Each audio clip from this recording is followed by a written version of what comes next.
ክፍተት ቢኖር እንኳን ያን ክፍተት እየሞላን እንሄዳታለን እንጂ ተቋሙ እንደ ተቋም እየጀገነ ይሄዳል። ኢትዮጵያን ያሻግራል። የኢትዮጵያ ባለቤት የኢትዮጵያ አሻጋሪ በደሙ የዋጀ ብዙ መከራ አለ። ከምንናገረው በላይ የሚሆን ነገር ስላለ ነው።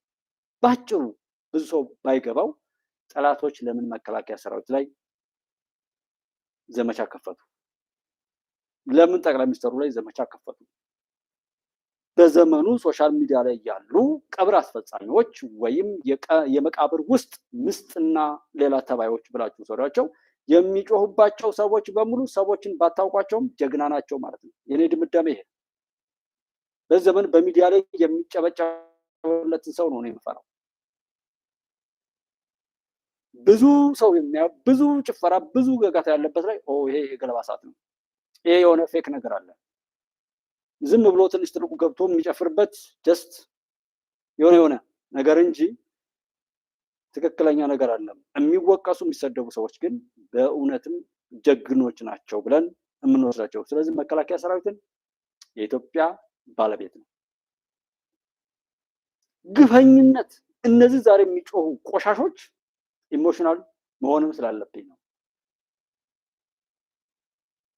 ከመንግስቱ ኃይለማርያም ጊዜ ጀምሮ በመከላከያ ሰራዊት ላይ ግፍ ሲከምሩ የኖሩ ናቸው። ምክንያቱም መከላከያ ሰራዊት ማለት የሀገር የህልውና መሰረት ነው ተብሎ ይታመናል። በተለይ ገለልተኛ ሆኖ አሁን እንደተጀመረው ሪፎርም በዚህ ተጠናክሮ ከቀጠለ የፓርቲዎች ጥገኛ በፓርቲዎች ህልውና ልክ በፖለቲከኞች የሆነ ስኬትም ሆነ ውድቀት ልክ የሚለካ ሳይሆን የኢትዮጵያ ህዝብ ዋልታና መከታ ሆኖ ሲቋቋም መከላከያ ማለት ኢትዮጵያ ማለት ነው። ኢትዮጵያ ማለት መከላከያ ሰራዊት ማለት ነው። ጎበዝ የሆነ ገብቶ ድሉን ይሳት። ይህንን አፈርሳለሁ ያለን ግን አናቱን እናፈርሰዋለን። አናቱን እናፈርሰዋለን። ሀገር እንዳይኖረኝ ያደረገ ለምን ብዬ ነው የሆነ ነገር ማሽሞነሞነው? ኢትዮጵያ መቀጠል አለባት። ምን አሸንፈውም ለዛ ነው። ኢትዮጵያ ኦር ምናምን በቃ ተፈጠረ ተወለደ እንደዚህ ከሚባል በስተቀር እስካሁን ድረስ ባለው ሌላ እንዲያርገለታለው የምትለው ነገር የላትም ሀገሪቱም መንግስቱም ህዝቡም ማለት ግን ሳይከፈል መስራት ደግሞ ትልቅ አቅም። ስለዚህ ሳይከፈል የሚሰራው መከላከያ ሰራዊትን እናከብራለን፣ እናጀግራለን። ኢትዮጵያ ትቀጥላለች። አፈርሳታለሁ ያለ አናቱ ይፈርሳል። ይሄ ምንም ወለም ዘለም ሳይሆን አናቱ ይፈርሳል። በግልጽ መናገር አለ። የሚልፈሰፈስ ትውልድ በራሱ ባይኖር ይሻለዋል። በሀገሩ ጉዳይ ላይ የሚልፈሰፈስ የሚወላመም ለምንም ነገር አይጠቅምም። የቆመበትን መሬት የካደ ሰው ካዲ ነው። የትም ቦታ ላይ ቢሆን እንደርሱ ለዚች ዓለም ለዚች ምድር ክፉ በሽታ ስለማይኖር ማለት ማስመር መቻል አለበት። ለኔ ግን ዛሬ ኩራቱ አለች ኢትዮጵያ አልሞተችም ባለቤት ነን ያሉ ሰዎች ግን አኩርተውኛል። እንደ ኢትዮጵያዊነት ማለት እሱ ኩርቼባቸዋል። አላቅም የቴዲን ፍላጎት ነው እንደሆነ ወጥቶ መናገር አለበት ያልኩትም በዛ። ስለዚህ ግን ባይናገርም ችግር የለው።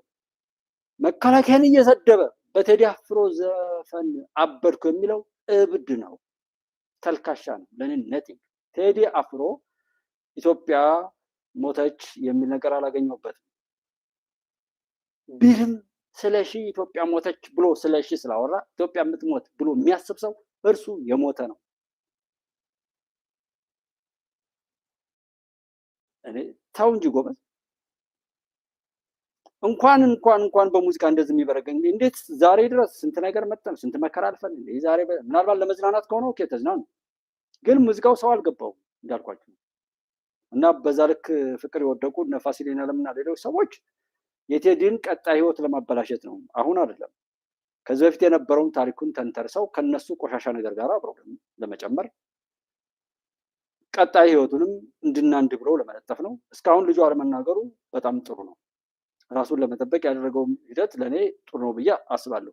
ሀገር ስትሞት ነው የሞተበት፣ ሀገሩን የገደለ በሀገሩ ላይ የሞተ ብለን እኔ ቴዲ ጃስጣል የሚለውን ነገር ምናልባት ኤርትራ ውስጥ ዳህላክ ላይ ለስራ ቤቴ ከሚለው ጀምሮ ካለው አንጻር ሀገር ብትሞት ኦር የሞተች ብሎ ካለም ሰው ኤርትራን ለማለት ነው። አይ ኢን ፊውቸር ሀገር ብትሞትስ ብሎ ለሚለው ሀገርን እንድትሞት መስራት የለብንም መንቃት አለብን የሚል ነው። 18 ዘፈኖች ውስጥ አንዱ ዘፈን አወዛጋቢ ሆነ እንጂ እኮ በዚህ ነው ብሎ አልደመደመም። ምክንያቱም ሰውየው አልተናገረም። ግን ይህን ያህል እንትን ካል ሀገርን የሚመራው ኃይል ምርጫ ወቅት ነው እንዳልኳቸው 3 አጀንዳዎች በዚህ አመት ማጠናቀቅ ያለብን ነገሮች አሉ። እነዚህ ሲጠናቀቁ የኢትዮጵያ ጠላቶች እግራቸው፣ ወገባቸው፣ እጃቸው ምናምን አይደለም የሚቆረጡ አንገታቸው ይቆረጣል፣ ይጠፋሉ ማለት ነው። እዚህ ሀፓም ሆነ ማንም እንደዚህ የሚወራጭ እብድ ሁሉ ነቲንግ ለኢትዮጵያ ጠላቶች ተውት። ግን ይሄ የሚወላገደው ህዝብ የግድ ቁጣ ያስፈልገዋል። በእምነቱም ላይ በማንኛውም ክብሩ ላይ የሚቀልድ የሚዘናጋ የሚያሾፍ መባላትን ትርፍና ኪሳራውን ሳያውቅ መዳረሻውን ሳያውቅ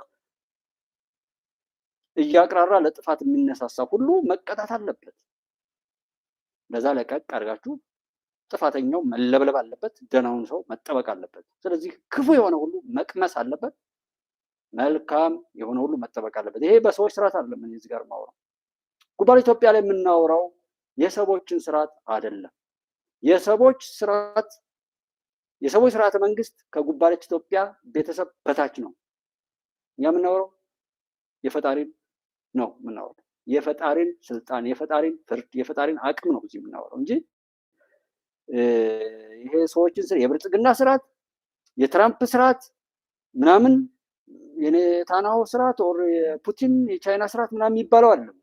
ኢምንት በጣም ነቲንግ፣ ለኔ ነቲንግ ነው። ምንም ደጋግሜ ነው የማወራው። ነቲንግ ምንም ያለም የሰዎች ስርዓት ከኔ በታች ከኢትዮጵያውያን ጀግኖች በታች ነው።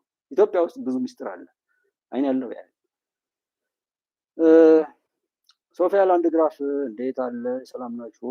ያው ክቡርና ሞገስ ለታታሪው መሪያችን ዶክተር አብይ አህመድ መሪን ማክበር ምንድን ነው ችግሩ? እየተሳደበ የሚመጣ ሰው ይከበራል? ክብር ያለው ሰው ሰዎችን ይዘልፋል?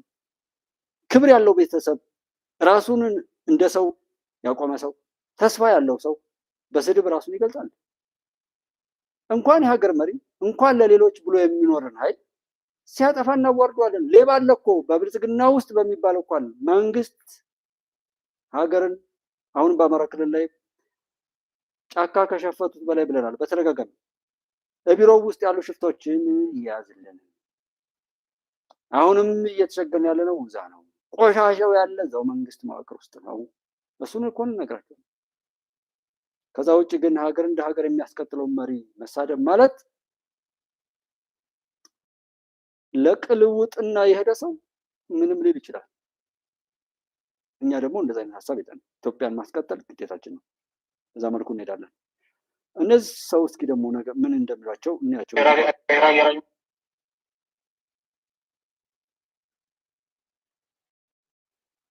ቢጫ አረንጓዴ ባንዲራ ጨርቅ ነው፣ ማወቅ አለባችሁ።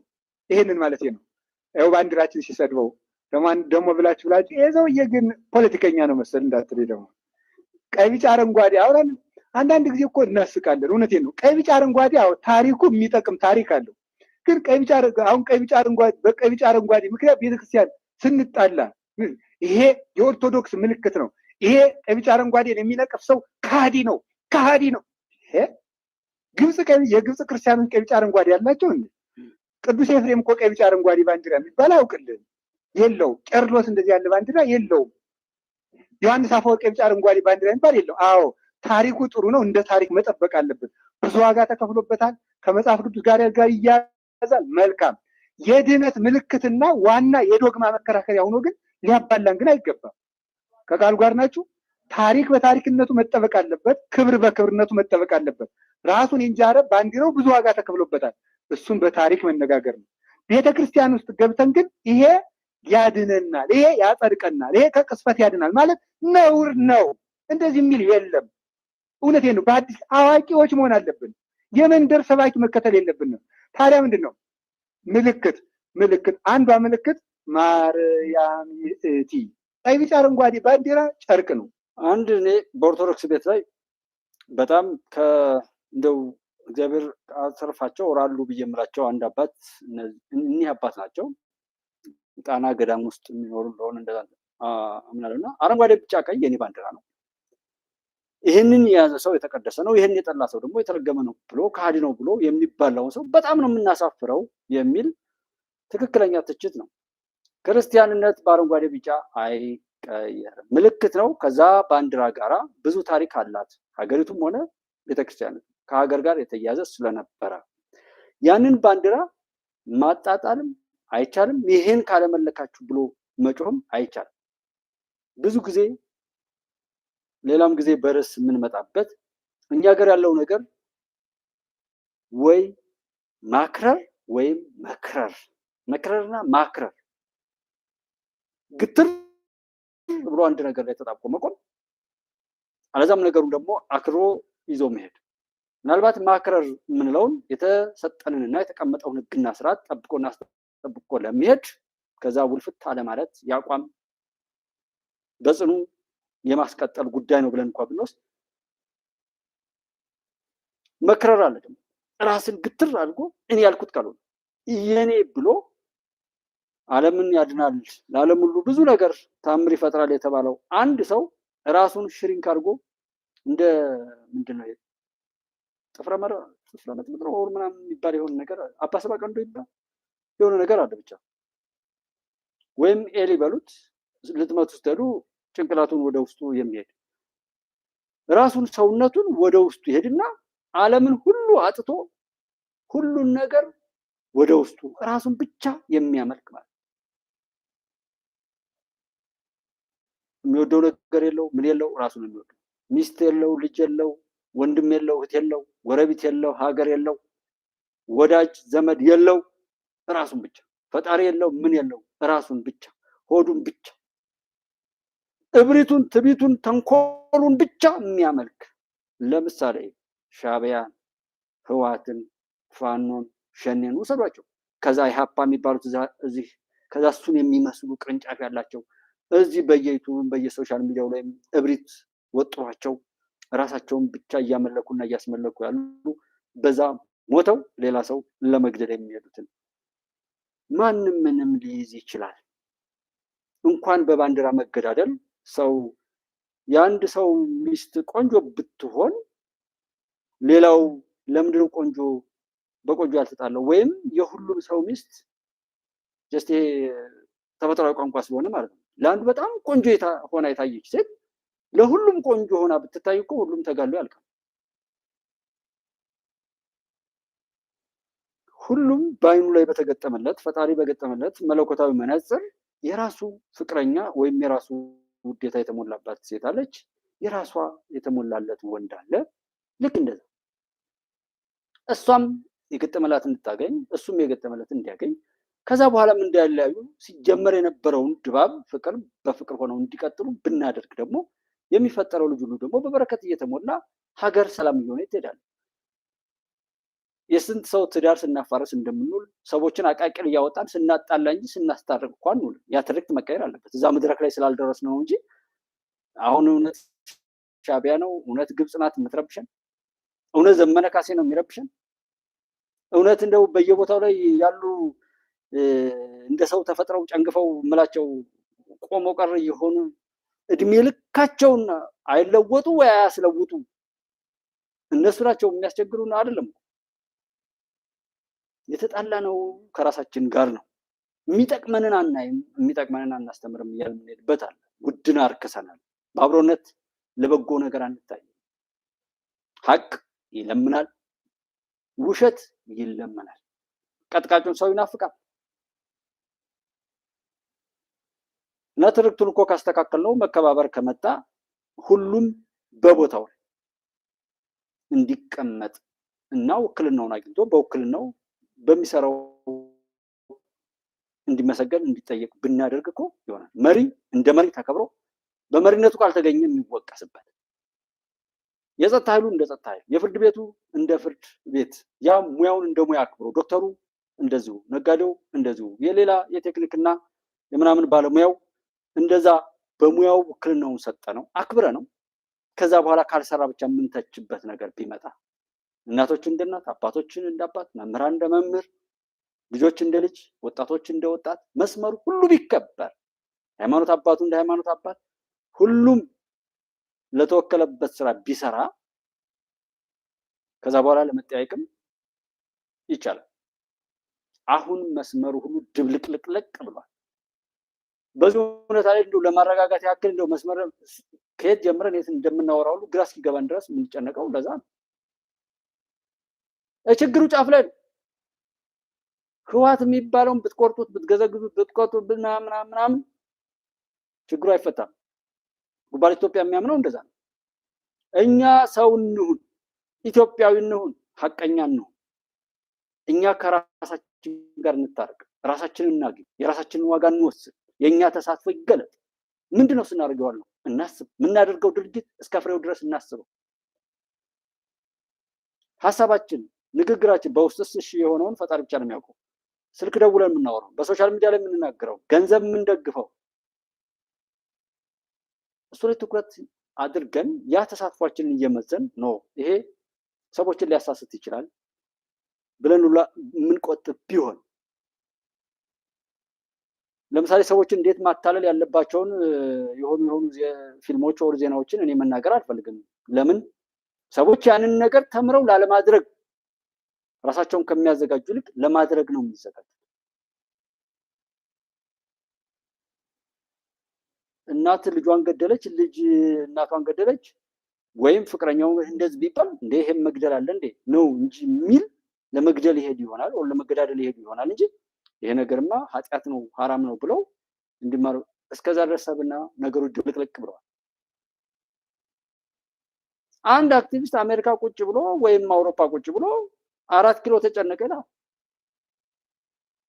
እዛ ወደ ያለውን ቅዠታም ብዙ ቅዠታሞች ተሰብስበው ከነሱ ቅዠት ጋር ስለገጠመላቸው ብቻ ያንን ቅዠታም እየሰሙ ቦታው ላይ ያለውን ሰው አይሰሙትም።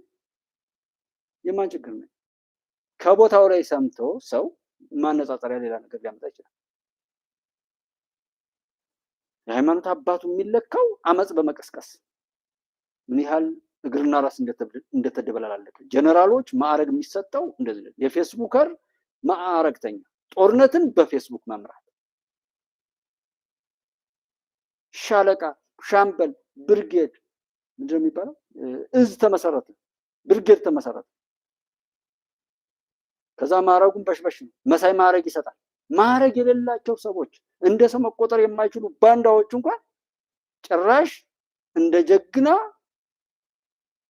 ተቆጥረው ሌላ ሰዎችን በእነሱ ያስጠሩ ይኑ አይኑሩ ያላየው በአይኑ የሚያየው ላይ የዘመተ እንደዛ አይነት ነገሮች ተዛንፏል። ነገሩ ተዛንፈው እናስተካክል፣ ወደሚበጀው እንምጣ። ለዛ ነው ዘመነ ካሴ ያማልዳል እስከ ማለት ደርሰዋል።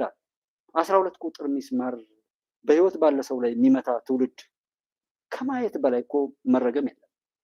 ይሄ እኮ ሞት ነው ላለንም ምናምን እንደ ሀገርም እንደ ማንኛውም ነገር ባንዲራ መያዝ አለም እኔ የማልወደው ነገር ይኖራል። ለምሳሌ አሁን ኮከብ ያለበትን ባንዲራ አልወደውም ማለት ግን ሰዎች ሁሉ ይጥሉት ማለት አይደለም። ያንን መብት ማክበር አለብኝ። እኔ ይህን ትጠላላችሁ ብያልኩለት አጥፊ ነኝ እንጂ አልመድነው የኔን ፍላጎት ብቻ ለማስፈጸም የሄድኩ እንደሆነ ጠላት ነኝ። ለምንድን ነው ይሄን የማይገባል? የራሳቸውን ፍላጎት በእኛ ላይ የሚጭኑ ሰዎችን መሸከም የለብንም። የኛ አስተዋጽኦ ወደፊት ይምጣ። ሁልጊዜ ለመጮህ፣ ሁልጊዜ ለማልቀስ፣ ለመሞትም፣ ለመገደብ፣ ለመፈናቀልም፣ ለመራብም እንደው ተመሳሳይ ሰዎች በተመሳሳይ መቸት ምንም ቦታ እኮ አልቀየም። እነዛውን ሰዎች እያንከባለን በዚህ ልክ መካንነት አያሳፍርም እንዴ? አያሳፍርም? አሁን ኢህአፓንን ብለን የመጡ ሰዎች እንኳን ስሙን እንኳን ተውት ቢመጡ ምን ችግር አለባቸው? አዳዲስ ሰው እኮ አልመጣም። ሀገር ስትፈርስ ያለው ስታሊን ያወራል፣ ጀዋር ያወራል፣ ልደቱ ያወራል፣ ተመሳሳይ ሰዎች መራራ ያወራል። ከፕሮፌሰር ብርሃኑ ነጋ ይልቅ መራራ ያወራውን የሚቃርም ትውልድ መረገም ነው። በቃ ምን አይነት መረገም ነው? እና የራሳችንን ውሎ ማስተካከል እንጂ ህዋት እንደዚህ ሌላን ሻዕቢያ እንደዛ ሌላን አይደለም። አይሆንም። በቃ ፍርጥ ፍንድት ቅጥል በሉ። የኢትዮጵያ ጠላቶች ክፉ ስራ በኢትዮጵያ ፈጽሞ አይመጣም። መንግስት ይኑር አይኑር የኢትዮጵያ አምላክ እንደዛ አይነት ቆሻሻ ነገር በኢትዮጵያ ምድር አይሰራም። ጎበዝ ከሆነ ራሳችንን አስተካክለን ፈጣሪ ከሚያሻግራት ኢትዮጵያ ጋር ራሳችንን ለማሻገር እንስራ፣ እንቁም። ላለመክሰር ጥረት እናድርግ። ላለመክሰር እንጂ የኛ አስተዋጽኦ ኢትዮጵያን ያሻግራታል ይጥላታል ማለት ላለመክሰር ከሚሻገሩት ከጀግኖች ተርታ ራሳችንን ለማሰለፍ ጥረት ማድረግ ነው የሚጠቅመው ነው። ከዛ ውጭ ምንም ነገር ስለማይመጣ ማለት ነው። እሱን አረጋግጥላችኋለሁ እኔም ራሴ እና አሁን እንደዚህ ነው። ይሄ ማምን ተዋጭ የጎንደር ከተማ ነዋሪ ነኝ። ምርጫ ካርድ እኔ ቅድሚያ ነው ያወጣሁት። ቅድሚያ ምክንያቱም ምርጫ ካርድ የምፈልገውን የሚጠቅመኝ ለህዝብ አገልግሎት የሚሰጠውን ለጋራ ጥቅም የሚታገለውን ልማታዊ መንግስት የሆነውን ለመምረጥ አውጥቻለሁ ካርድ። ይሄን እንግዲህ ወኪሌን ለመምረጥ የምፈልገውን ልመርጥ። ይሄን ካልያዝኩ ግን ወኪል መምረጥ አይቻልም። ማንም ይሁን ማንም ወኪል ከሌለው ባዶ ትግል ዋጋ የለውም እና ወኪሉን አስቀምጦ በፓርላማ በምክር ቤት ወንበር እንዲያገኝ የሚወክለውን መምረጥ ግድ ይለዋል። ሁሉም አሁን እንደኔ መብታችንን መጠቀም መጀመሪያ ጠያቂ ነው እንጠይቃቸው። እነሱ ሁሉ ጊዜ ተሰለፉ መሰለፍ ምን ሲሉ የማይተዋወቁ ሰዎች ከሚለውን ጊዜ በብዙ መልኩ ተደራጅተው ሲሄዱ በተመሳሳይ ሰዎች በተመሳሳይ ትርክትና በተመሳሳይ አሻጥር መውደቅ ያሳፍራል። ከዛ እንውጣና የራሳችንን አስተዋጽኦ እናሳይ። የሚሰሩ ሰዎችን ብታደንቁ ብልጽግናዎች ወይ ምናምን ልትባሉ ትችላላችሁ። ይሄ ምን ያክል የሌሎች የፕሮፓጋንዳና የጥቃት ሰለባ መሆናችንን የሚያሳይ ነው። ዛሬም ድረስ እንኳን ሌሎች ጠላቶቻችን ከሰሩት አሻጥር ነፃ ልንወጣ እኛን መስለው ከኛ መካከል ከተፈጠሩ ልጆች የባንዳነት ኩስምና ወይም ማሻጥር እንኳን ነፃ መውጣት አልቻለም። የሚሳደብ ሰው ታያላችሁ፣ መጥቶ ስድብ ነው። ያ ነው የጠላቶቻችን ፍሬ። ያ ነው በቁም የሞተ ትውልድ።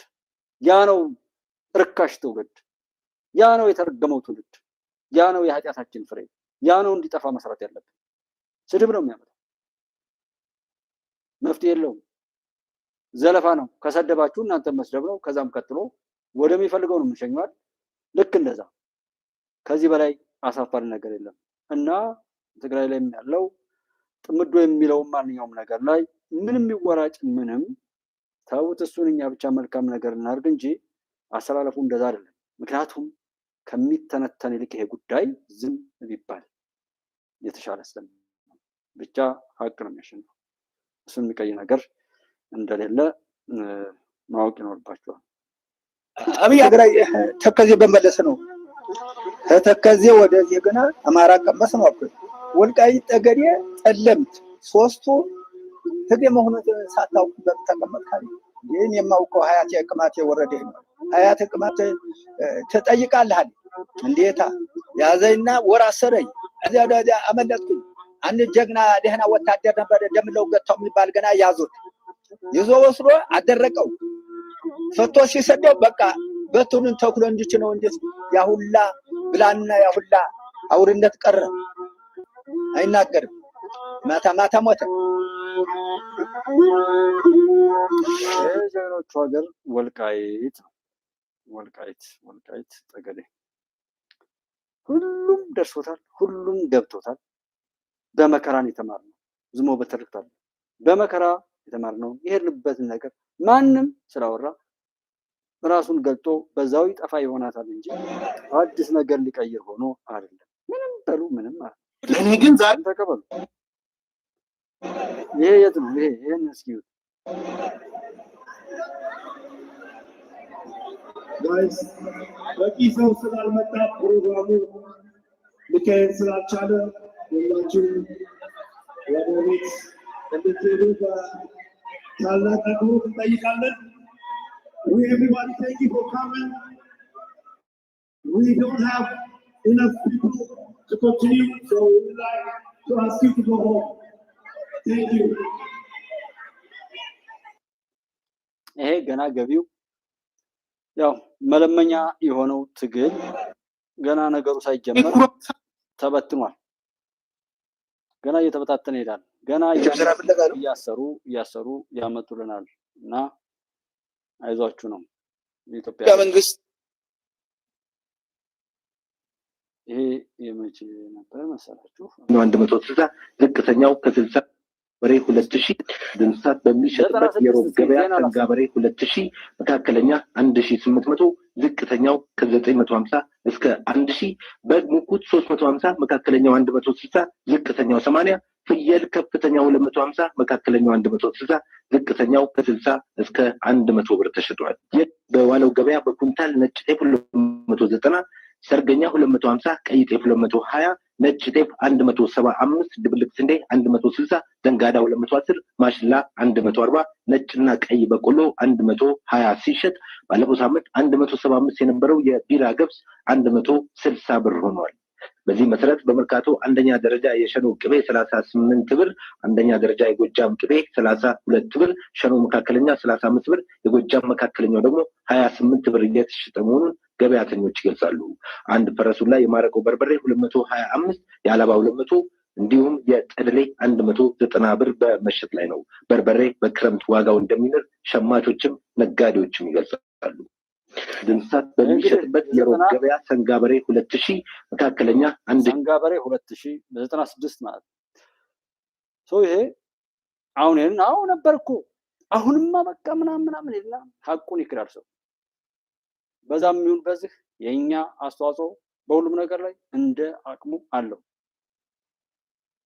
ጦርነት ባወጅን ቁጥር ያንን ባበረታታን ቁጥር ስጋት ይኖራል። መንገድ ይዘጋል። መንገድ ባዘጋን ቁጥር ሰላም በጠፋ ቁጥር ገበሬው በደንብ አያመርትም። የተመረተውም በመንገድ ላይ በአግባቡ አይጓጓዝም። ነዳጅ በደበቅነው ቁጥር እሱ አሁንም እጥረት በፈጠርን ቁጥር መከራው በራሳችን ላይ እየተጨመረ የሄደ ሁላችንም እያዋጣን ያቀጣጠልነው እሳት ነው። የራሳችንን በመልካም ካስተዋጽአን መንግስት ውስጥ ያሉ የመንግስት የህዝብ ስራ አስፈጻሚ ሆነው የተወከሉ ኃይሎች ከህዝብ በታች ናቸው። የህዝብን ኃያልነት ባንዳዎች እኮ ያውቃሉ። ተነስ ግጠም ተነስ እንዳበል እያሉ እኛ ስንሞት ሁልጊዜ በእኛ ሞት በእኛ ማንኛውም መከራ ላይ የእነሱን ቆሻሻ የደም ንግድ ሊያካሂዱ ነው። ህዝብ ያለው እንደሚሆን ያውቃሉ። ህዝብ እንደ ትልቅነቱ ከቤቱ ጀምሮ የሚሰራውን የትርክትም ሆነ ማንኛውም ነገር አስተካክሎ በመሄድ ሀገርን ለማሻገር ስራ መስራት ትኩረት ይኖራል።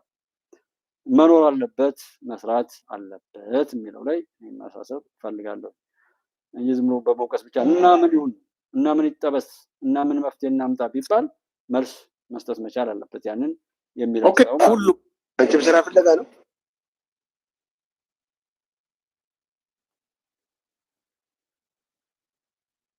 አብይ አፍሪካዊት ኃይል መሆን እንፈልጋለን።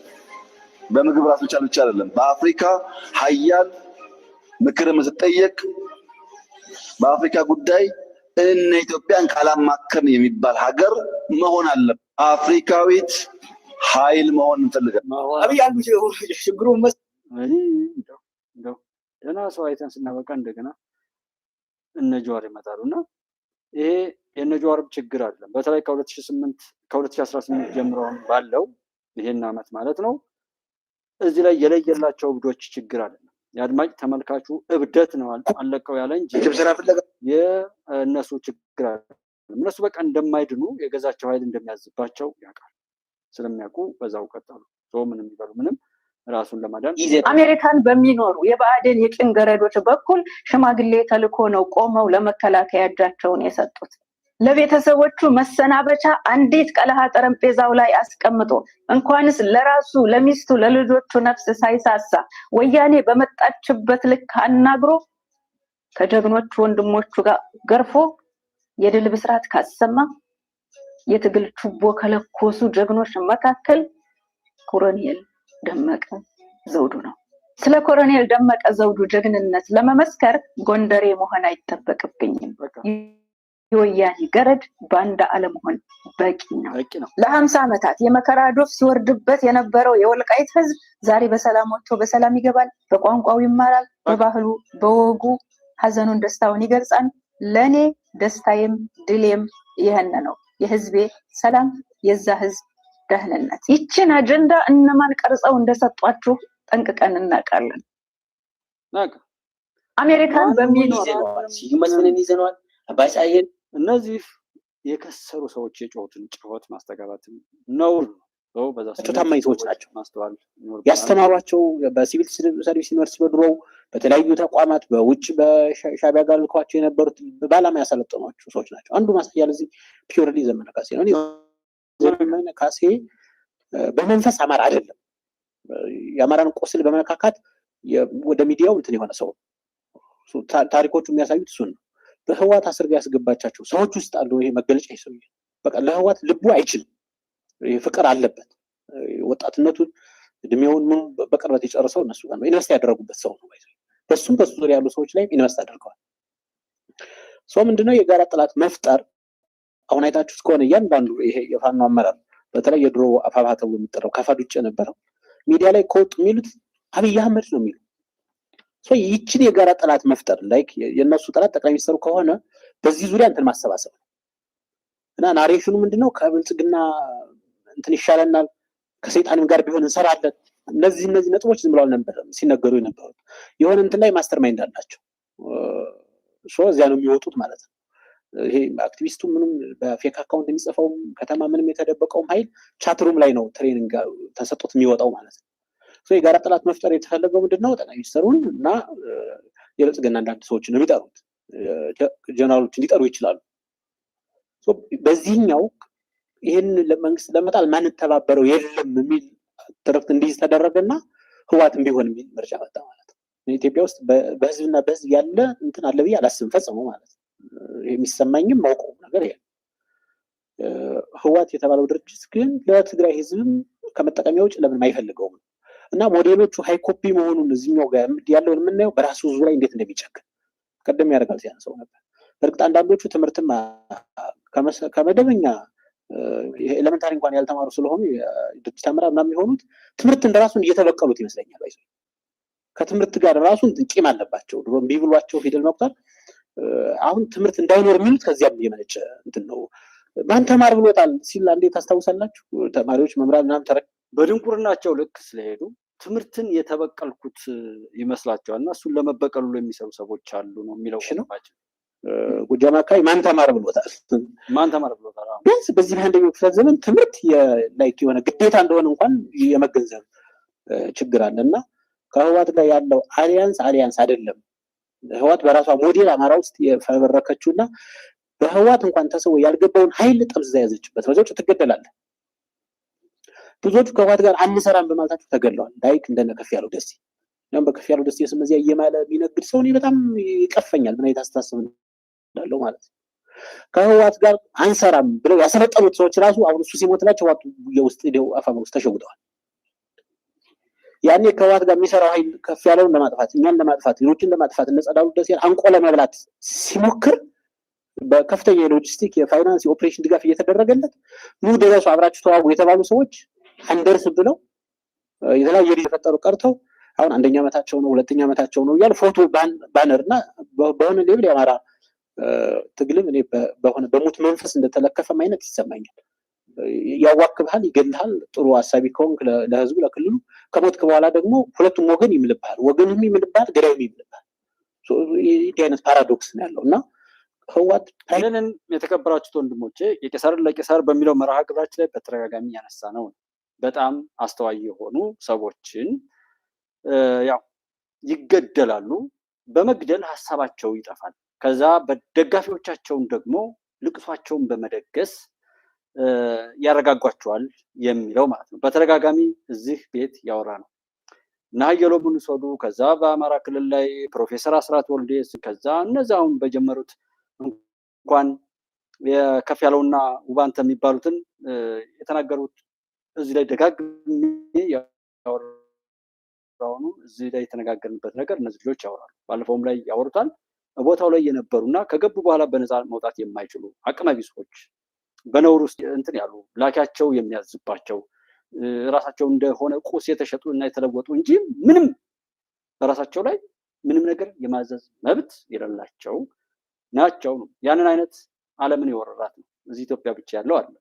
ይህን አይነት ቆሻሻ ሀሳብና አመለካከት በሚዲያ ባናወራውም በራሱ ለሀገራችን የችግሮች መፍቻ ሁኔታዎች ከተመቻቹ ግን በዛ መልኩ ትውልዱ መሰራት ያለበት ይሰራል። ነገሩ በዚህ ልክ ብቻ አይደለም የምንተርከው። እዚህ ጋር የማንናገረው ጠላት ተደራጅቶ ምን ስህተት አለ እሱን ስህተት ለሚጠቅም ነገር እንጠቀምበት ብሎ ስለሚል በመልካም ላይ ያሉት ወንድሞች ከሚሰሩበት ይልቅ ጠላት በደንብ ያየዋል። የሚጠቅሙ ነገሮችን እንዴት አበላሽቶ ለጥፋት እንደሚጠቀም ስለሚያውቅ እዚህ ጋር ብዙ ባንዘረዝርም ሀሳብ ያላቸው የሚጠይቁ የሚሞግቱ ተታለው ከወጡ በኋላ እንኳን ሲነቁ ወደ ህሊናቸው ወደ ቀልባቸው ሲመጡ የሚያዩትን ነገር መቀበል አቅቷቸው የሆነ ነገር ሲሞግቱ ከጀርባ ይገደላሉ።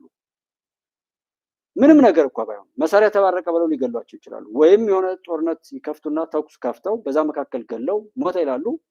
ድራማ ነው። ሀሳቡን ሞጋችሁን በዛ መልኩ ከዛ በኋላ ዘመቻው ባንተ ዘመቻ ከፍ ያለው ይከፈታል። አንዱ የባለፈው ኮማንዶ ፍቁ የሚባለው ልጅ አሁን ቅርብ ላይ በጣም እነመሳይንና ሌሎችን ያስጨዋቸው ይህን ያህል ሴት ደፈረ ይህን ያህል ሴት ደፈረ ብለው የተንጣጡት ሳይገሉት አቁስለውታል። አንድ ወቅት ላይ ታስታውሱ ከሆነ በስልክ ያሰማናቸው የሆነ ነገር ነበር። ለምን ተረፈ ነው? እነሱ የነኩትን መግደል እዩዋቸው። አንድ ነው ልክፍቱ። ከሻቢያ ጀምሮ ያለውን ነገር ውሰዱ። አንድ ነው። ከነሱ ቆሻሻ ነገር ላይ ያመለጠን ሰው ካልሞተ በቀር አይተውትም። እሱን ነው ይሄ ልጅ የሚነግረው። መርሊ የሚፈልገው ወልቃይትን ራያ ሲስተም ሌላ ምንም ጥያቄ ወርዶ የለው። ይህን ከያዘ በኋላ ነው የፌዴራል መንግስቱን እንትን ማድረግ የሚፈልገው ኮሪደሩን አስከፍቶ ብላ ነገር። ይህን ያውቁታል። ይህን እያወቁት ለሚሰሩት ስራ ማሳያ ምን መሰለህ ያለው አሁን የሆነ የዞን ከተማ የሆነ የወረዳ ከተማ ባልነካበት ሁኔታ እንደምንም አንኳቶ ወልቃይት ላይ ሄዶ የተከዜ ዘብ ላይ ትንኮሳ ያደርጋል። ይሄ እኮ ሰራንላችሁ ለማለት እኮ አሁን ሌላ ቦታ ያለው ከላካ ሰራዊት ሚኒሻ ምናምን አልቆ እኮ አይደለም እዚያ የሚሄደው ይችን ፈጸምን ብለው ለማሳየት ነው እዚያ ላይ የሚሄዱት ማለት ነው። ወጣው ለቁራጭ መሬት ብለው አልቆ አስረስ ማለት ሰው ምንድነው ይሄ አስረክበዋል ነው ማለት የአጀንዳ እንትንም የላቸውም። አንዳንዶቹ ይሄ ወጣቱ ወታች ያለው ተዋጊው ኃይል ምናምን ተሸውዶ ምናምን ነው ባኪያቱ እየጠጣ እናስመልሰዋለን ያለም ሰው አለ እንዲህ አይነት የሚቀልዱ ማለት ነው። ህዋት ድሮ አማራን ጥላት ብላ ኦነግንም ሌላውንም ኃይል ጉኑ አሰልፍ 4 ኪሎ ስትገባ ታርጋ እንደካደቻቸው የሚታወስ ነው አይደል? አሁን ከዚህ ኃይል ጋር ህዋት 4 ኪሎ የምትገባ ቢሆን ነው አንዳንዶቹ ቀድመው የትኛው የክልል ስልጣን የትኛው የፌዴራል የሚኒስትር ቦታ እንደሚያገኙ ነው እንጂ ቃል የተገባላቸው ወልቃይትን አስረክቡ። ቀመሩ የሆነ ከአማራ አንድ ሰው ጠቅላይ ሚኒስትር ምናምን ብሎ ማምጣት ወልቃይትን ለህዋት መስጠት ስምምነት ነው። በቃ በዚህ የሚሸወድ ኃይል ውሸት ነው ወይ ፐርሰናል የሆነ ጥቅም ስለሚፈልግ በአካውንቱ ብር ስለገባለት ቤተሰቦቹ ሳሙኤል ሲል ስለተደረጉለት አንዳንድ ደግሞ ዝናም ላይ ካለ አይደለ የ3 ዓመት ተዋጋን ምናምን ምን ይዘን እንመለስ ምናምን የሚመስል የቂል እንትን ውስጥ ገብቶ ያልሆነ ካልኩሌሽን ውስጥ የሚገቡት እንዳለ ሆነው አብዛኞቹ ግን የፓራዶክስ አይደለም ማለት ነው። አሁን ፓራዶክስ ይመስላል። ሁለቱም ወልቃይት የሚፈልጉ ወልቃይትን የአማራው ኃይል አሁን አፋብሎ ይስታለው ኃይል ወልቃይትን አይፈልገው ኦልሬዲ ትናርጉታል ሰጥቷል። ግን በወልቃይት ላይ የማወሰን ያለ የሚችለው ጫካ ያለ የተወሰነ ኃይል ያለ የአማራ ህዝብ የኢትዮጵያ ህዝብ የምስራቅ አፍሪካ የስትራቴጂ አሁንም እዚህ ጋር ልጁ የሚናገረው ማጠናከሪያ ኮሎኔል ደመቀ ዘውዱ ሐምሌ 5 2008 ላይ የሆነውን ነገር ታውቃላችሁ። በዛን ጊዜ የነበረውን ድባብ በሙሉ የሚረሳ ሰው የለም መቼም እንደነሸት የሞገስ የመርሳት አባዜ ቢኖረንም የኮሎኔል ደመቀ ዘውዱ ያን ሁሉ ነገር እንትና አይረሳም ማለት ነው። ግን እነዚህ በፋኖ ስም የመጣው ነገር ምናልባት ሰዎች እንድነው እንዳነው ብለው ቢሞክሩ እንኳን መርህ ሳይኖረው የተጀመረ ነገር እንቶ ፈንቶ ሆኖ እንደሚቀር ይታወቃል። ይሄንን ሳያስብ በእብሪት በስሜት ተነድቶ የወጣ ሁሉ ለኔ ቀሽም ወይም ወራዳ ነው እንጂ ሰውም አለው። ኦኬ አብናሩ ተጸጸቱ። ኦኬ ተመለሱ። ተጸጽተው ስለተመለሱ ብቻ አከበርናቸው። ግን ያለ መርህ ሲሞሉት የኖሩትን የጥላቻ ትርክት ብቻ ይዞ መነሳት ለጥላት የበለጠ ሌላ አቅም መፍጠር አይደለም። ይሄም የሚጠፋ ነው ወይ? እሺ እሱ ሳሎን ካለ ሲጀመር ጀምሮ እስረኛ በመበተን ነውር በመፈጸም መከላከያ ላይ በመተኮስ ማዳበሪያ በመስረቅ ሰው በማገት ልማት በማውደም አይደለም የተገለጠው። ያኔ አልቆመም። በዛም ይሁን በዚህ ከወዳ ያሉትን ጥላቶች በማሰብ እንጂ እንደግሌ እንደዛ አልነበረም። ይታወቃል መጋለቡ ከመጀመሪያው ጀምሮ የማንም እብሪተኛ፣ የማንም ትዕቢተኛ፣ የማንም ጋጠወጥ ቆሻሻነቱን እስከ ቆሻሻ መገለጫው ራሱን የገለጠበት ነገር ቢኖር በፋኖ ስም የመጣው ትግል ነው። ደጋግመን አውርተናል። የሆነ ቦታ ስለሆነ አይችሉም እንጂ በእነሱ ቢሆን አስረክበዋል። እና ምን ያደርጋሉ?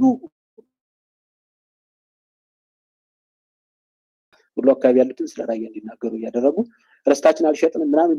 ይሄ በዚህ አይነት ሞኝ እንደሚያገኙ አላውቅም። ኤክሴፕት ሚዲያዎቹ ምናምን ያራግቡት ይሄን አይነት ነገር እኔ አንድ በአማራ ትግል ውስጥ ደግፋለሁ የሚል ዩቲዩበር ኦር ምናምን ፋይናል ጎሉ ዩቲዩብ በወር ስንት ብር ሰራ የሚለው ስለዚህ አጀንዳ የሚሆን ነገር እስከተገኘ ድረስ እንትን ይላል። አዛኛው ስለዚህ ውስጥ ደግሞ በዩቲዩብ ላይ ያን ነገር በማውራት ምን ያህል ገንዘብ ይገኛል የሚለውን ብቻ አስበው ብዙ ሰዎች ያቀጣጥላሉ የሚለው ነው። አዎ አንዱ ኢትዮጵያ ውስጥ በሶሻል ሚዲያ አልበርድ ያለ ቆሻሻ ሶሻል ሚዲያ ላይ ያሉ ቆሻሻ ልጆች ቆሻሻ የኃጢአት ውላጆች ያቆዩት ያያዙት ያቀጣጠሉትና እንዳይበርድ የሚሰሩ ሰዎች ትግል ቢኖር የፋኖ ብጥብጥ ነው።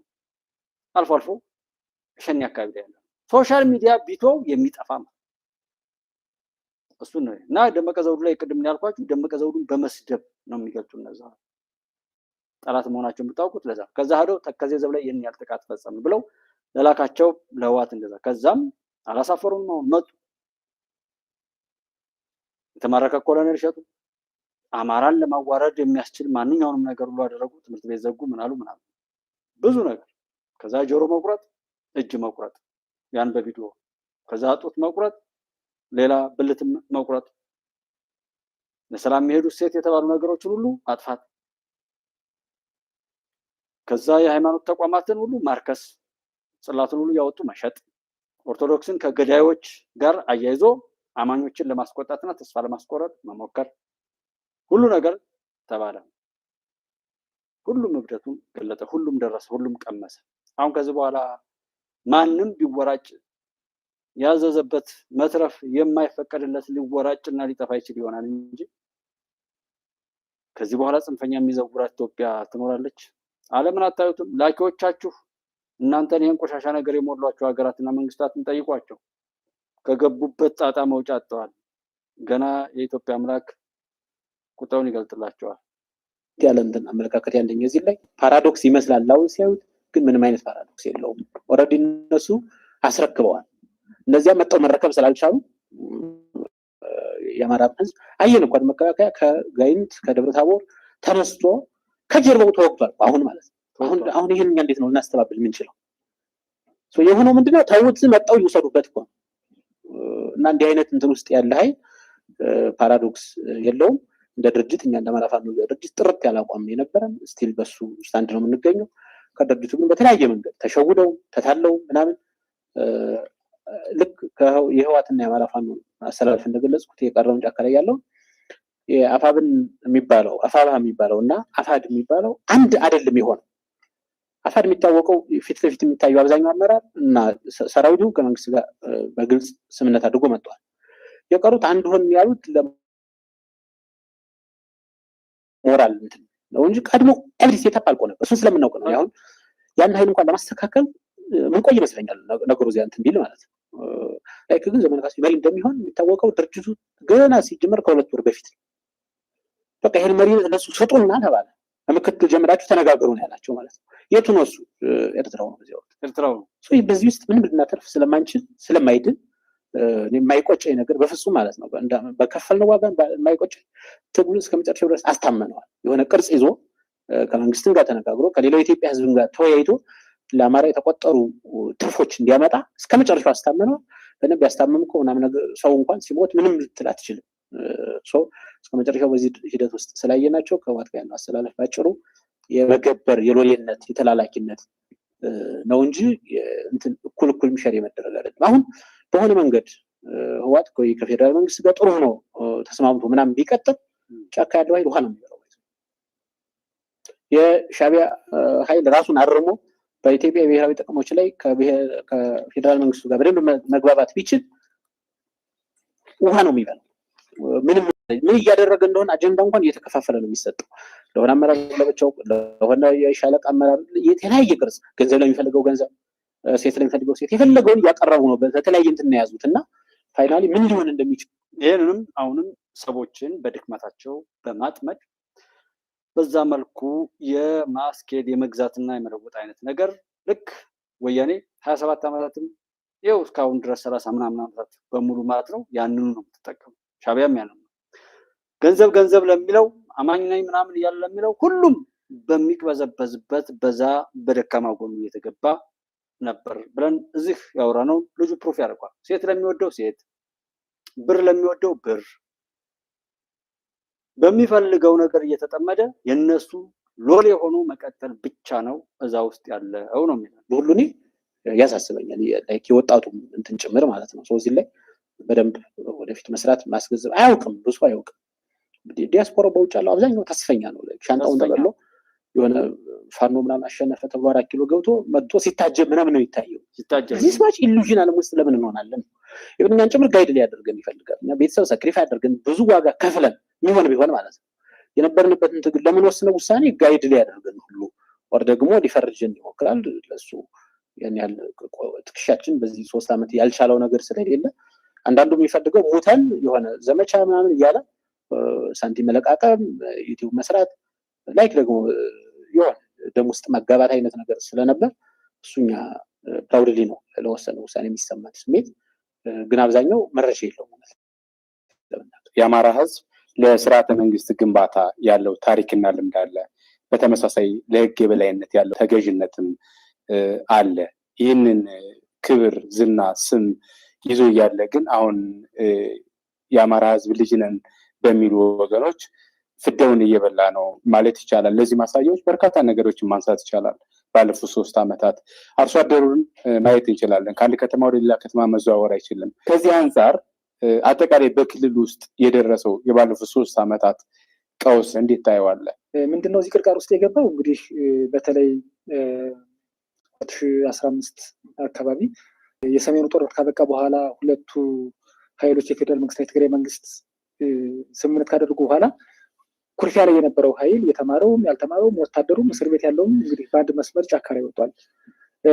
እንደምታየው እዚህ ችግር ውስጥ የከተቱት በተለይ በደረቅ ወንጀል ይፈለጉ የነበሩት ማረሚያ ቤት ሰብረው የወጡት እነዚህ ተስፋ የቆረጡት ምናልባት ክልሉ ሰላም ከሆነ ነገ ተጠየቅ ስላለ መኖር እንደማይችሉ ስለሚያውቁ እነዚህ ከባህር ዳር እስከ አዲስ አበባ ሰንሰለት፣ በተለይ ባህር ዳር ውስጡ ሰንሰለት አላቸው። በነገራችን ላይ ህጋዊ የሆነ ፍርድ ቤት ሁሉ የሚቆም አንድ ሰው እኮ እስከ 7 ሚሊዮን የሚታገትበት ነው። እኔ ዘመነ ካሴ ከተወለደበት የትውልድ ሰፈር መራዊ ነው የመጣሁት እና በቅርቡ አክስቴ ታግታ ነበረ። ያሳፍራል። ያን ያክል ብር እንግዲህ አላስፈላጊ ሌላ አጸያፊ ነገር ያለማመዱ ነው። ይህን አንድ አድርጓል። በማን በነ ዘመነ ካሴ። ለምን ካልከኝ ማረሚያ ቤት ላይ ቃል ገብቶ ነበረ። ያኔንም ታስሬ ስለነበር ስለማውቀው ባዳር ማረሚያ ቤት እኔ ከተለቀቁኝ ከተፈታሁ እናንተን ማረሚያ ቤቱን አሰብሬ ነፃ ወጣቸዋለሁ። ከዛ በኋላ ፌደራል መንግስቱን በጋራ እንታገላለን የሚል ቃል ገብቶላቸው ነበር። እነዚህ በዘረፋ ያለውን ይህን በተለይ ፌደራል መንግስት መስመር ይዘውታል ማለት ነው። እንዳየ ሆነው አንተ አለባበስህ አሳምረህ በተለይ በመኪና ብትሄድ ትታገታለህ። በትንሿ 3 ሚሊዮን ብር ትከፍት ትችላለህ። ስንት ሹፌሮች አልቅሰዋል። ለቅሶ ለጉዳይ ሄደው ታግተው ተጠርጥረው በቃ ተፈርጀው አንተ መታወቂያ አዲስ አበባ ከሆነ ወይም ደግሞ ፋይዳ የሚል ወይ ዲጂታል የሚል መታወቂያ ከያዝ ለዚህ ችግር ሰለባ ጥቃት የምትደረግበት ነው። የተማረው ኃይል መጥላት መራዊ አካባቢ ያሉት አይተህ ከሆነ ርዕሰ መምህራን የሃይማኖት አባቶች ተንበርከው ተረሽነዋል እና እርስ በርሱ እንኳን እንዳይግባባ አድርገው ነው እነ ዘመነ ካሴ የፈጠሩት። ለምሳሌ ጎጃም ላይ ያለውን እዛ አመራር ነው የሚለው ብታይ በ3 ጎራ የተከፈለ ነው። አንደኛው እነ ዝናቡ ልንገረው የሚመሩት ራሱ ዲጂታል ሚዲያ ፌክ አካውንት ያለው ቀኝ በሚባል በአዲስ አበባ በባህር ዳር ሁሉ እንትን ብለው ብር ከፍለው እስከ ኡጋንዳ እስከ አውሮፓ ድረስ እነ ቤተልሔም ዳኛቸውን የሚያካትት የነ አስረስ ማረ ግሩፕ እንዲሁም ደግሞ እነ ተፈሪ ካሳሁን የሚደግፍ በባህር ዳርም በዛው ጫካ ላይ ያለ ግሩፕ አላቸውና አንድ የሚያስማማቸው ነገር ዘመነ ካሴ ቀይ መስመር ነው ይላሉ። መጀመሪያ ቃል የተገባ ነገር ስላለ ከወያኔ ጋር የአማራ ፋኖ ትግል ሊቀጥል ከተፈለገ ዘመነ ካሴ መሪ ሆኖ መምጣት አለበት። ምንድነው ይሄን ለማንሳት የፈለኩት? የአማራ ህዝብ እሴት አለው፣ ቋሚ እሴት አማኝ ነው፣ ፈሪሃ እግዚአብሔር አለበት። ሙስሊሙም በእስልምና በዛው በራሱ ባስተምሮቱ፣ የክርስትናውን በክርስትና እንግዳ ተቀባይ ነው፣ አክባሪ ነው። ማያውቀውን ሰው የእግዚአብሔር እንግዳ ሲል የሚያሳድር ነው የነበር እና ይሄ ነገር እንዲሸረሸር አይተህ ከሆነ እኛ በቃ ኦርቶዶክስ በጣም ክብሯ ተነክቷል። ከክልሉ ውጭ በወለጋ በጉራ ፈርዳ በደቡብ ክልል ይደረግ የነበረው በኦርቶዶክስ ዜና አሉ። ነገር ግን ካህንን ሲረሹ ነው የምታያቸው፣ መጠቀሚያን ያደረጓት። በኦርቶዶክስም ገንዘብ ሲሰበስቡ ታያለ እና እዛው እኔ ሜዳ ላይ ስለነበሩ በተለያዩ የጎጃም ቀጠናዎች ዙሪያ ያለው የማህበረሰቡ ሮሮ አለ። በቃ አንድ ሰው ሰላም ይፈልጋል። በቃ እውነት እንነጋገር ከተባለ አስቻይ ሁኔታ ስለሌለ በእነሱ እጅ ይዘው ቀበሌ ላይ እና ጫካ ተደብቀው ስለያዙት ነው እንጂ የማህበረሰቡ እንዴት አንተ ተምረህ እንዴት ቢያንስ በተማርከው ትምህርት እኮ ህዝብን ማገልገል ትችላለህ፣ በጌታ ፈሙዝ ተዞራል ይሉ ነበርና አንዳንዴ ሾክ ያደርገኝ ነበር። እሴቱን እየሸረሸሩት ነው። ትናንት ይፈሩ የነበሩት ዛሬ አለማምደው ህጋዊ አድርጓቸዋል። በስም አልጠራቸው የአማራ ህዝብ እሴት የነበሩት ተጥሰዋል። አሁን ላይ ማለት ነው። ኦሮሚያና አማራ ክልል አዋሳኝ ቦታ ላይ ደብረ ኤልያስ አካባቢ አጋምሳ የሚባል ቦታ ላይ ጀምሮ የእሱ ተወካዮች ልኮ ዘመነ ካሴ ተወካዮች ልኮ ስምምነት አድርገዋል። የእነ ወያኔ ብቻ አይደለም። ወያኔ እጇ ረዥም ነው። በነገራችን ላይ በአምሳሏ ድሮ ኦነግን ፈጠረች፣ አብረው ሰሩ። እንደገና ደግሞ አሁን ሁለት ጽንፍ ይዘው በተለይ ኦሮሚያ ላይ ያሉት የአማራ ተወላጆችን የኦሮሞ ተወላጆችን በግፍ የሚያስቀው የሚዘርፈው የሚገለው ሸኔ ከፋኖ ጋር ታክቲካሊ ግንባር ፈጥሯል። እነ ግብፅ እነ ሻዕቢያ እነ ህወሓት እነሱ የሚታወቁ ስለሆነ ጽምዶ የሚል ነገር ይዘውም ስለመጡ አሁን ትናንት በድብቅ ያደረጉትን በይፋ ይዘው ስለመጡ አሁን በደረታቸው ነፍተው በቃ ብልጽግናን ማስወገድ ከተቻለ ከሰይጣን ጋር እንሰራለን እስከሚሉ ድረስ ብለዋል እና እሴቶች ተሽረዋል። አሁን ላይ የአማራን ህዝብ ጥያቄ ይዤ ተነስቼ ለህዝብ ጥያቄዎች ምላሽ ለመስጠት ነው በሚል ከመንግስት ጋር ነው እየተዋገው ያለሁት ብሎ የተነሳው አይደለ ትግሉ። ስለዚህ መንግስትን ለመቃወም ከሆነ የወጣው ማህበረሰቡ ላይ ትኩረት ያደረጉ ጥቃቶች ላይ ለምንድን ነው የሚፈጸሙ ጥቃቶች አሉ፣ ዘረፋና እገታዎች አሉ። ከተሞች አሁን የዛሬ ወርና 2 ወር አካባቢ የወደሙትን የደቡብ ጎንደር ከተሞችን ማሳበያ ማድረግ እንችላለን። ተቋማትም ትምህርት ቤቶች ስቲል 3 ዓመት 4 ዓመት ሞልቷቸዋል። የህክምና ተቋማት ባዶ ሆነው ወደ ካምፕነት ተቀይረው እናቶች በወሊድ ምክንያት የሚሞቱት በጣም በርካታ ናቸው እና እነዚህ የህዝብ አገልግሎት ላይ የሚውሉት ቀጥታ ከህዝቡ ጋር የሚገናኙ ጉዳዮች ላይ ለምንድን ነው ትግሉ ትኩረት ያደረገው? በጣም ጥሩ ፓራዶክስ ነው። አሁን ነገር ትክክል ነው። ምንድነው እነዚህ መሪዎች ቀደም እየተናገርኩት የውጭ ጠላት ዓላማ ተሸክመው የመጡ ዘመነ ካሴም ብለው ማስረስ ማረም በተለይ በጎንደርም በወሎም በሸዋም ያሉ እነዚህ ተወካይ ነን የሚሉ አንደኛ የተማሩ ነው። ምን መከታተል አልተማሩ በጣም በቅርበት እንግዲህ እሳቸው ያውቁታል። ምናልባት ትንሽ ፊደል ቆጠረ የሚባለው ዘመነ ካሴ ነው። የእሱ ማስተሳሰብ ከእሴት የወጣ ነው። የውጭን የነ ሻዕቢያን እንግዲህ በወር በ2 ወር እየተመላለሰ አሁንም ቢሆን አመት አለፈው ኤርትራ ውስጥ ነው ያለ። የሰው አጀንዳ ዓላማ ተሸካሚ ነው። እሴቶችን ካከበረማ የሃይማኖት አባት አይገደልም ነበር። ምክንያቱም ማህበረሰብ ስታነቃ በተለይ የአማራውን ህዝብ ከክልሉ ውጭ ተበደለ ካልክ ከሃይማኖት አባት ጋር ትገናኛለህ፣ ከተማሩ ከመምህራን ጋር ትገናኛለህ። ትምህርት ቤቶች ተዘግተዋል፣ መጽሐፍ ወድመዋል። እኔ ብዙ ቦታ ዶክመንታሪ ሰርቻለሁ። አሁን ቀጣይ ትምህርት እንኳን አስጀምሩ ይባል ሌላ ጊዜ ነው። ትምህርት ቤት መገንባት፣ እነዚህ ቁሳቁሶችን ማሟላት እንግዲህ አማራ ክልል ያለው ቀጣዩ ጀኔሬሽን ያስፈራኛል። እውነት ለመናገር እሴቶች ተሸርሽረዋል፣ ተሰሚነት የለም። እዛ ላይ ያሉት አኩራፊ ኃይሎች ናቸው፣ በወንጀል የተጨማለቁ ናቸው። ይሄ ነው በውጭ ላይ ያሉ ዲያስፖራዎች ይሄንን ገንዘብ እያዋጡ ቴሌቶን እያዋጡ ከዚህ ጋር አካኪ ዘራፍ የሚሉና ከመሳይ ጉማሬው ጋር ሆነው ያንን ጥፋት የሚያባብሱ ኃይሎች ይሄ ነው ውጤቱ ከባለቤቱ እዛው ጉባኤ ኢትዮጵያ ሳይደርስ ነው ያወራው። አማራና ቅማንት፣ አማራና የቀሚሴ ኦሮሞ፣ አማራና የመተከል ላይ ጉምዝ ተብሎ በ3 ጉልቻ ጥደው ያንን ክልል ሲያቃጥሉት ከነበረበት ወር በዛ ወቅት ላይ የነበረውን ነገር በተግባር በቦታው የሚደርሰውን ነገር በሙሉ አይ ነበር በሆነ መካኒዝም ማለት ነው።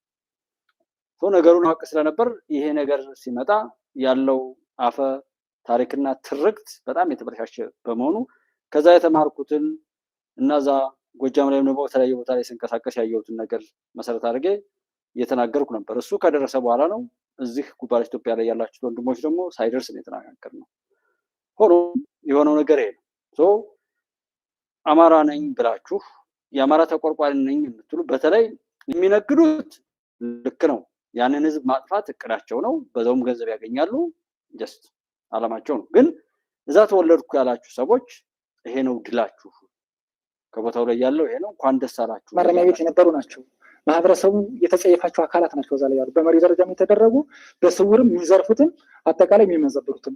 ስለዚህ በዚህ ምክንያት ይህን ደግሞ ነገር ሲፈልጉታል። በነገራችን ላይ በእጅ አዙር የተቆረቆሩ ይመስሉና የረጅም የዓመታት ጥያቄ አላቸው። በኢትዮጵያ ላይ የአባይ ጥያቄ አለ። ይህን የሚያስፈጽሙት በእነዚህ ነው። ኢንዳይሬክት በጀት ይመጣል፣ እናውቀዋለን። መሳሪያዎች ይመጣሉ፣ ብርም ፈንድ ይደረጋል። ቀረብ ብሎ እንደተናገረው ነው። ስታየው የአማራን ጥያቄ የመመለስ ሳይሆን ዕለታዊ ጥቅም እና አጀንዳ መሸከም ነው። በዚህ ነው። ስለዚህ የአማራ እሴት ከተሸረሸረ ቆይቷል። አሁን ያለው ኃይል የሚፈታዋል ብዬ አላስብም። ለምን? የተማረው ኃይል ተውጧል። የአማራ እሴት ተጥሷል ብሎ ሲናገር አንተ ዛሬ ትወነጀላለህ፣ አንተ ወንጀለኛ ነህ።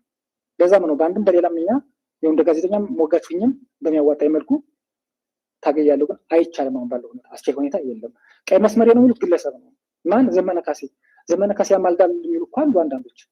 ዘመነ ካሴ ያማልዳል ባለበት ሁኔታ የአማራ ህዝብ ጥያቄ አይመለስም። ጦርነቱ የውክልና ጦርነት ነው፣ ፕሮክሲ ዋር ነው። አማራ የሆነው ዘመነ ካሴ ያማልዳል የሚሉ ሰዎች አሉ። ሰው በዚህ ልክ ሲላሽቅ ዘመነ ካሴ ያማልዳል የሚለው ሰው አማኝ ነኝ ብሏችሁ ሃይማኖት ቦታ ላይ ይሄዳል። 4 መስቀል እዚህ ጋር ሰቅሎ ሰው ይገላል። ከሰሞኑ የእስራኤሉ ወታደር የኢየሱስ ክርስቶስን ሐውልት አፈረሰ ብሎ ሰው እንደዛ ይላል። እኛ እዚህ ምንድነው ስናደርግ የምንውለው? ኦርቶዶክስ የሆነ ሰው ያንን እያፈረሰ ያለው ሰው እየገደለ አይደል ያለው? ቤተክርስቲያን ውስጥ መሳሪያ እየከዘን አይደለም እንዴ? ፋኖ የመጽሐፍ ቅዱስ ቃል ነው ብሎ ከሚቃዥ ሰው በላይ የኢየሱስ ክርስቶስን ሐውልት አይደለም ኢየሱስ ክርስቶስን የሰቀለው አይደል? ምንድነው ያ የተለየ ነገር አለው? ኢየሱስ ክርስቶስን የሰቀለው ማን? ከመንግስት ጋር ቁጭ ብሎ እንደራደራለን ብሎ መጥቷል። አሁን እዛ ላይ ያለው ፓራዶክስ ይሆናል አይደለም? ቀደም ፕሮፌሰር እንዳለው ሃይ ኮፒ ነው። ስለዚህ የውክልና ጦርነት በተለይ ከረት ዝረፍ የተባለ ከላይ ነው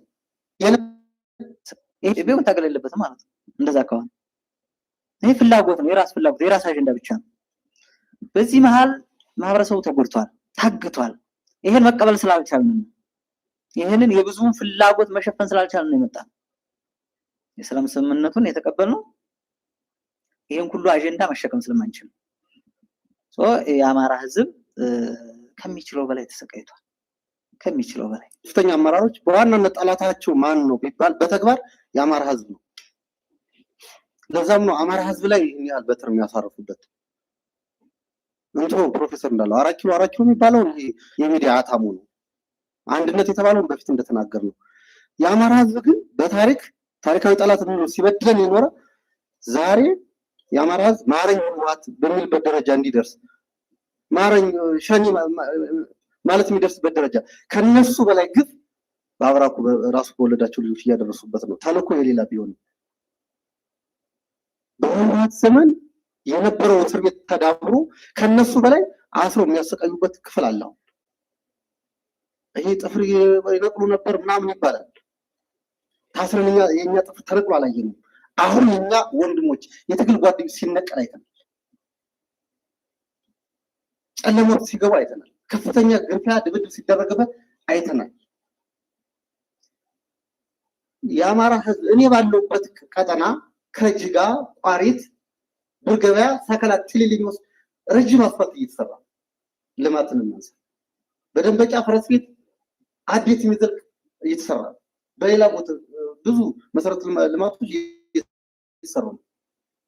ከጅጋ ቋሪት ብርገበያ የሚወስደው መስመር ታግዷል። እየተሰራ አይደለም አውቆ ማለት የመንገድ ትራንስፖርቶች የሚሰሩት አያልፉም። መኪና ከመጣ ሁሉ የሚታይ ቀረጥ ነው። ግን የልማት እንደሆነ ግንዛቤ እየሰጠን ነበር። የሚረዳ የለም። መሪውን ነው እየመሰለ ያለ። ፈለጋችሁ እሱን ተውትና ሰላማዊ ነገራችሁ ላይ በድል የምትቀጥሉበት አማራጭ አለ። ያለዛ ለፑቲን ራሳችሁን አመቻችታችሁ ትሰጣላችሁ። በተሰጠው ስልጣን ፑቲን ይጫወትባችኋል። እንደዛ ነው የምትሆኑት። እሱን አትሞክሩ፣ ምንም አትበሉ። እዚህ ኢትዮጵያ ውስጥ ያለው ዱቁን ዱቄት ይሄ የትርክት ሰለባነትና የራስን አስተዋጽኦ ደካማ መሆን እንጂ የሚረባ ሰው ሆኖ አይደለም። እዚህ እኛ ሀገር ውስጥ ያለው ተውት። እኛ የምናወራው እዚህ እንደ ዓለም ነው፣ እንደ ዓለም ነው የምናወራው፣ እንደ ዓለም ነው ስራ የምንሰራው እንጂ እዚህ አይደለም። ሌላ ቀን ነው እና ኢትዮጵያ ታብጽዳ በእግዚአብሔር። የኢትዮጵያ ድል ይቀጥላል። ባንዳ፣ ጽንፈኛ፣ ዘረኛ፣ ጎጠኛ እሳቤ ሁሉ የቆሸሸ ሁሉ ይቀበራል፣ ይጠፋል። መልካም እህት ወንድሞቼ፣ መሪዎቼ፣ ሀገር አሻጋሪዎች እህት ወንድም በየትኛውም ቦታ ላይ በቅንነት ተሞልታችሁ ሀገራችሁን ከአለባት ፈተናዎች ሁሉ ተሻግራ የጎደለው ሁሉ ሞልቶላት እንድትሄድ የምትፈልጉት ወንድሞቼ ሁሉ የዛንን በረከት ከሀገራችሁ ከምድራችሁ ጋር እንድታገኙ እንድናገኝ እመኛለሁ፣ እመርቃለሁ ማለት ነው። መልካም ጊዜ።